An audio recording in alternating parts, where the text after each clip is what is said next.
Nagkatensyon sa bahagi ng Ayala Bridge nang magpumilit tumawid ang mga deboto. May ilan sa kanila ang na-corner matapos umanong manakit ng pulis. Nakatutok si June Veneracion. Sinubukan ng mga pulis na pakiusapan ng mga deboto.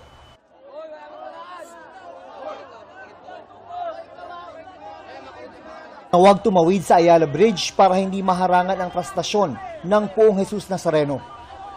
Pero nagpumilit ang mga ito hanggang sa nabuwag nila ang barikada ng mga pulis.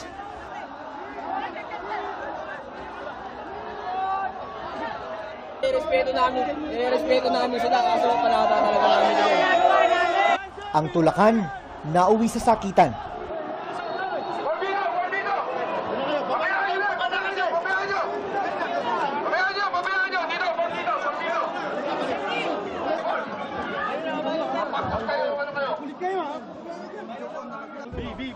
Ilang deboto ang na-corner.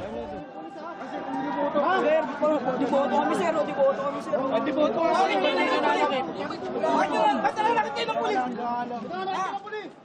Isang pulis ang nasaktan sa gitna ng gitgitan. Nadaganan.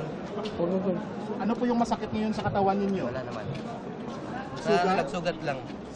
Ilan tama niya sa ulo sir? 1, 2, 3, 4. Dito. Meron din dito sa side na to. Malapit sa mata niya. Nang dumaan na sa Ayala Bridge ang traslasyon, lalong kumapal ang bilang ng mga deboto.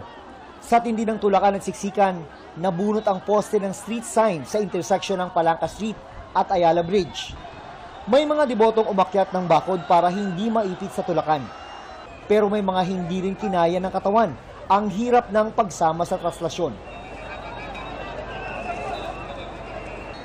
Buwis-buhay din ang peligrong sinusuong ng mga rescuer para makasagip sa gitna ng siksikan.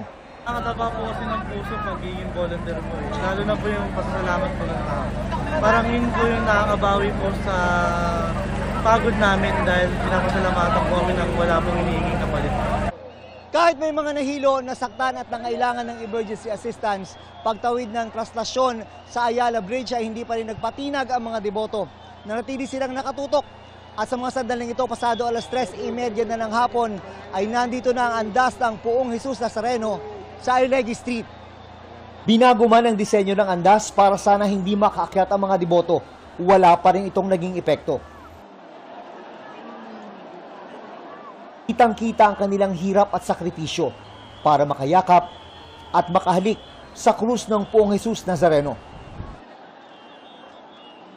Tradisyon na po ng mga deboto. Masarap po sa feeling. Siyempre. Kabilang dyan ang 14 anyos na si Raymart Velasco. Pang-4 na taon niya na ngayong sumasampa. Makapagtapos po ako ng pag-aaral. Makapagtapos. Para mataguyod ko yung magulang ko. Si Papa lang po tumataguyod sa amin eh. Wala na po yung mama namin. Para sa GMA Integrated News, June Veneracion, nakatutok 24 oras.